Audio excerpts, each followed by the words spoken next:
नमस्ते दोस्तों, स्वागत है आप सबका फिर से बने ब्लॉग में। दोस्तों कैसा है सब? उम्मीद करते सभी अच्छे होंगे। तो दोस्तों सर्दी के सुबह सुबह जो शुरुआत होती है ना, बहुत ज़्यादा कपकपाती हुई ठंड के साथ शुरू होती है। तो सुबह सुबह बाबू का नहला दिया है और अभी टाइम हो रही है 11-12।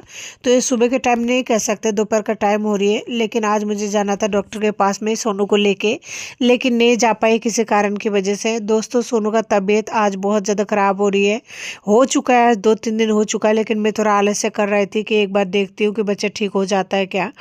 यानी कि वो खाना है ना पूरी तरह से छोड़ दिया है, कुछ भी नहीं खा रहा है। 24 घंटे में वो आधी रोटी भी नहीं ले रहा है। अब ऐसा पहली बार हुआ है इसके साथ में।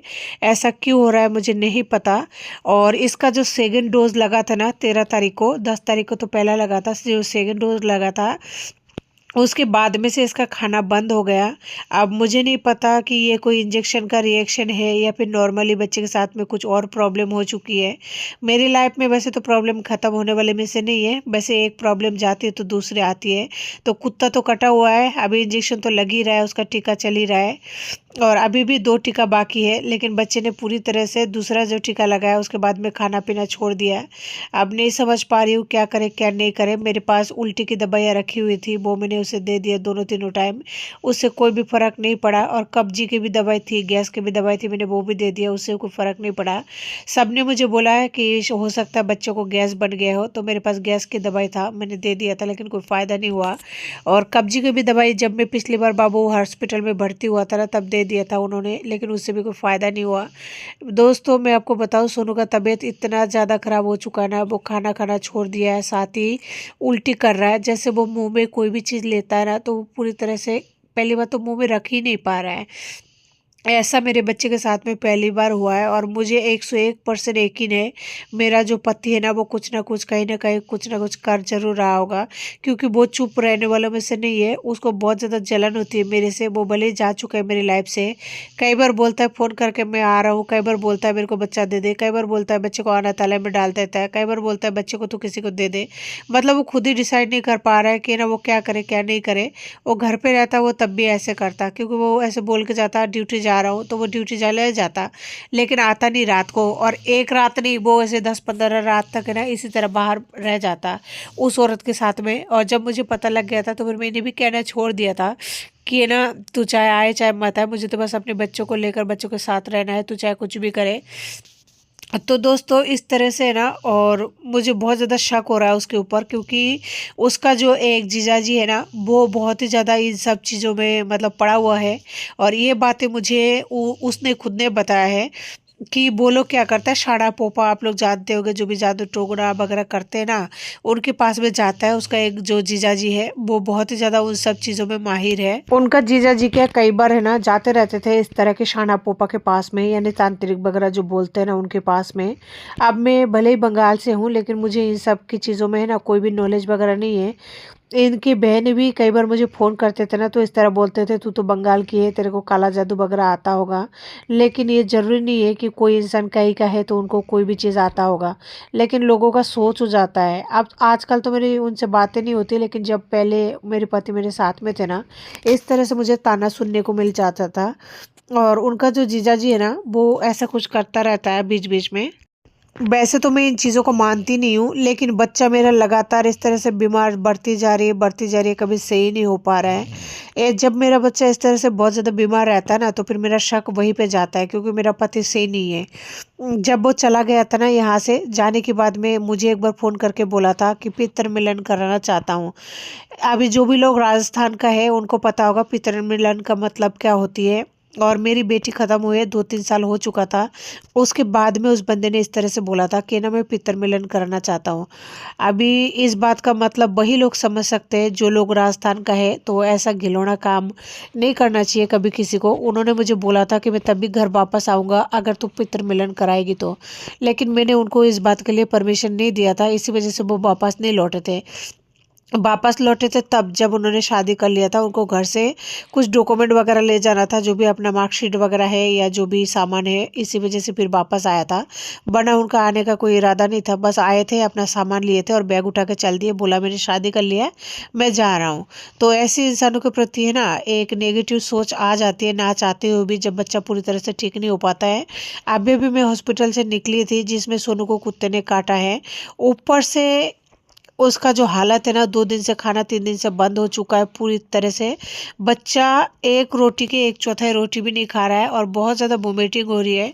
अब मुझे नहीं पता भगवान मेरे साथ ऐसा क्यों कर रहा है, कम से कम मेरे बच्चों को तो सही सलामत रखे, ताकि मेरी हिम्मत तो ना टूटे। लेकिन वो कहता है ना, जब इंसान के ऊपर विपदा आती है तो हर तरह से आती है। मेरे ऊपर ऐसा ही है, शुरू से ही ऐसा है। मुझे पता नहीं लगता कि दिन का है रात का है, मैं जी रही हूँ कि मर रही हूँ, कुछ पता नहीं लगता। आप लोग देख सकते हैं मैंने बाबू के लिए कितना सा खाना निकाला है। छोटू तो खैर खाता ही इतना है, लेकिन इस एज का जो बच्चा है ना, उसको इतना सा खाना देने से पेट नहीं भरता है। एज के अकॉर्डिंग, शरीर के अकॉर्डिंग सब कुछ डिपेंड करता है, लेकिन क्या कर सकते हो। अभी थोड़ा सा चावल उसके लिए और बचा हुआ है। अनार आप लोगों के सामने जो फल फ्रूट दिया था उसने खाया नहीं था, और ये है सोनू का चावल। तो बच्चा कुछ भी नहीं खा रहा है। अब मुझे बहुत ज़्यादा डर लग रहा है कि कहीं ऐसा तो नहीं कि कुत्ता काटने से हुआ हो। मैंने बहुत लोगों से पूछा तो सब ने बोला नहीं, कुत्ता काटने से नहीं हुआ है।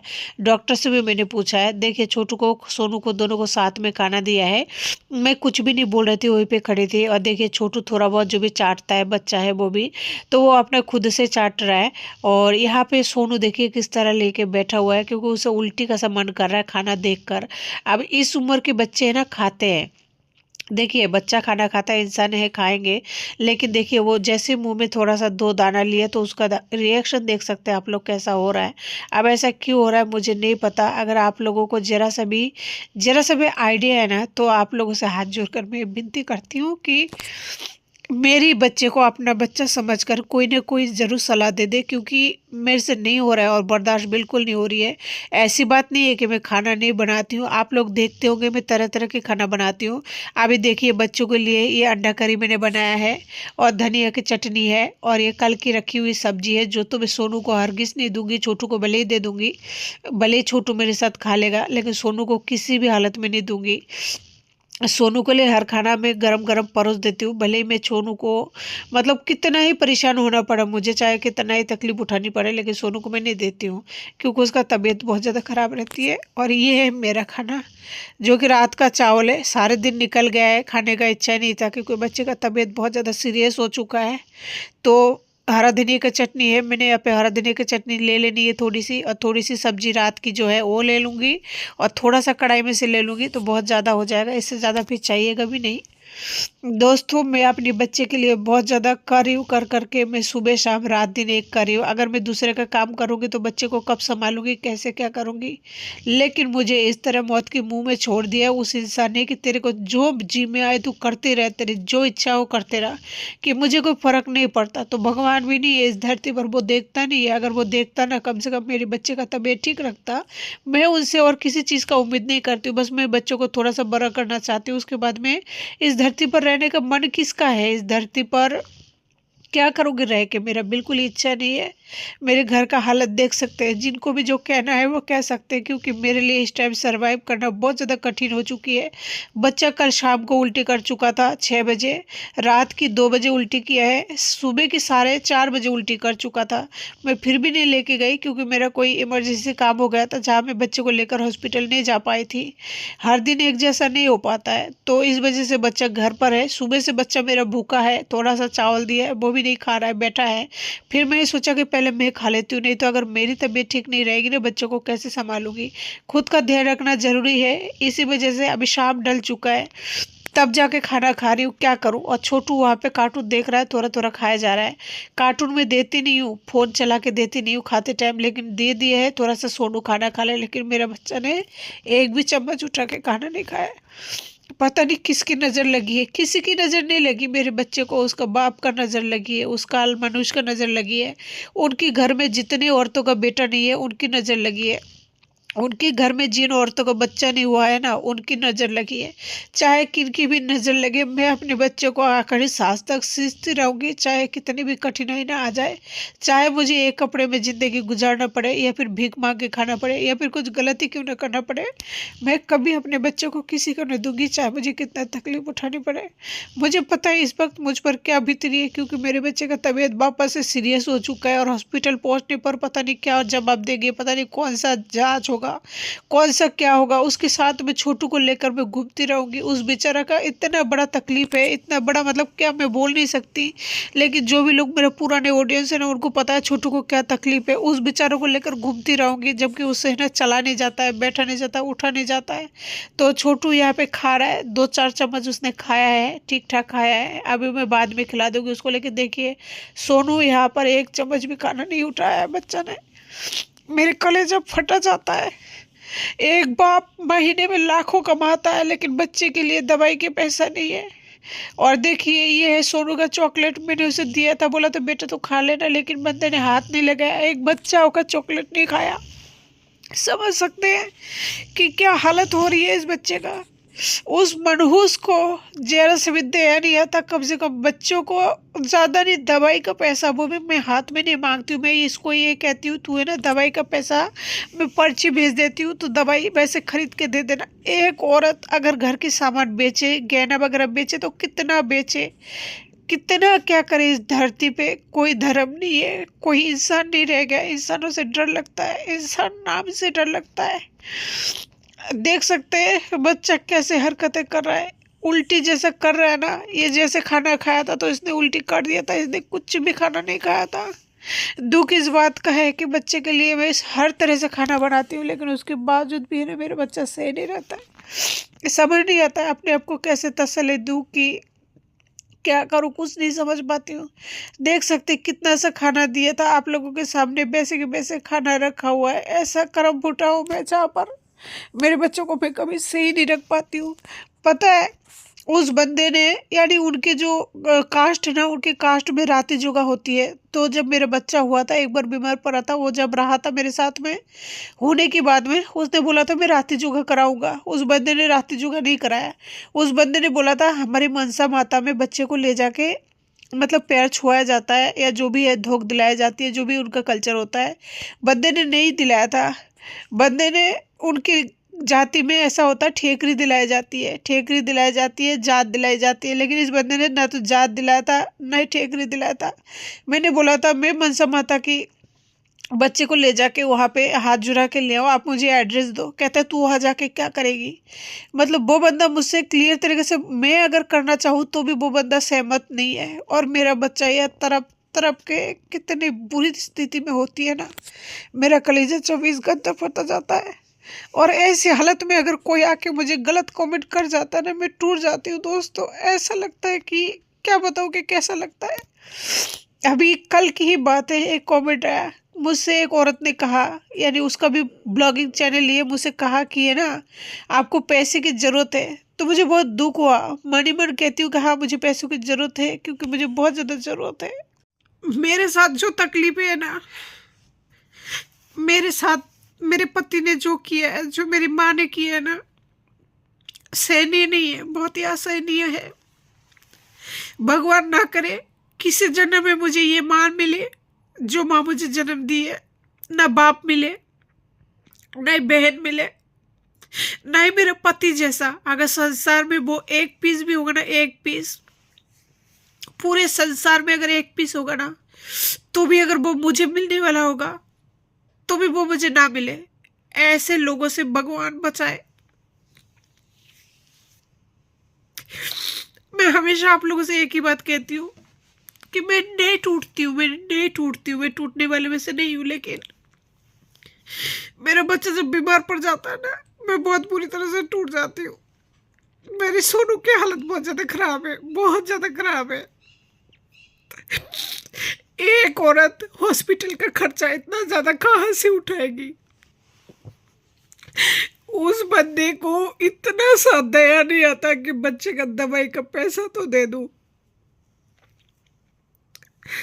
भगवान को तरस नहीं आता है कि है ना, एक औरत, 2 छोटे बच्चे हैं, छोटे बच्चे हैं, इनको कम से कम बीमार तो नहीं करूँ ना। पता है कभी कभी ऐसा दिन जाता है 24 घंटे में मैं घर में झाड़ू तक नहीं लगा पाती हूँ। मुझे पता है आप लोग बहुत बुरी बुरी बातें बोलेंगे कि कैसी गंदी औरत है। मेरी जिंदगी किसी मौत से बदतर, मौत से भी वो बोलते हैं ना हलाल से खराब हो गई है। खराब करने वाला कोई और नहीं है, मेरा पति है, मेरी माँ है, मेरी बहन है। और मेरी बहन की पति जो सबसे ज्यादा गंदा इंसान है, बहुत गंदा बोलता है मुझे। मेरे पति अगर मुझे छोड़ के गए तो इसमें मेरा क्या कसूर है? अगर उसने शादी कर लिया तो इसमें मेरी क्या गलती है? इसमें मुझे गलत, ये समाज भी मुझे कहता है कि तुम ही गलत हो, जब भी तुम्हारा पति ने तुम्हें छोड़ा है। मेरी माँ भी कहती है तेरी ही गलती है, तूने कुछ ना कुछ किया होगा, ठीक है। मतलब चारों तरफ से दोष मेरे ऊपर आती है। कोई मेरे इस चीज को नहीं देखता कि मैं बच्चे लेके हॉस्पिटल जाना आना, किराया भरा, पैसा, खाना खर्चा, मैंने खाना खाई भी है कि नहीं, मैं जिंदा हूँ भी कि नहीं, कोई नहीं पूछता, कोई नहीं पूछता। अभी सोनू मेरे पास सो रहा है, देख सकते हैं। सोनू मेरे पास सो रहा है क्योंकि उसका तो बहुत ज्यादा तबीयत खराब है, उसको अलग से नहीं सुला सकती मैं। सोनू यहाँ पे सोया हुआ है मेरे साथ में, और देखिए छोटू यहाँ पे सोया हुआ है। वो छोटा बच्चा है, कितना छोटा बच्चा है, इतना छोटा बच्चे को मैं यहाँ सुलाई हूँ का कोने में, वहाँ पे दीवार के पास में वो सो रहा है। सोनू मेरे पास सो रहा है क्योंकि उसका तबीयत आज फिर से बहुत ज्यादा खराब हो चुकी है। पता नहीं भगवान और कितना इम्तिहान लेगा। मुझसे सब कुछ तो छीन गई है, मेरे पास कुछ भी नहीं है, कुछ भी मतलब कुछ भी नहीं है मेरे पास। मैं सब कुछ छीन गई है, सब कुछ लूट गया है। उसके बावजूद भी ना, अब बच्चे का बीमारी नहीं है, रोज रोज का ये, मैं क्या कहूँ, मैं क्या किस स्थिति से गुजर रही हूँ ना। भगवान ऐसा पति, ऐसा माँ बाप किसी भी इंसान को ना दे, क्योंकि मेरी माँ बाप जैसा और मेरे पति जैसा किसी इंसान को इस संसार में ना दे, किसी औरत को ना दे। ऐसे लोगों के होने से अच्छा नहीं होना ही सही है।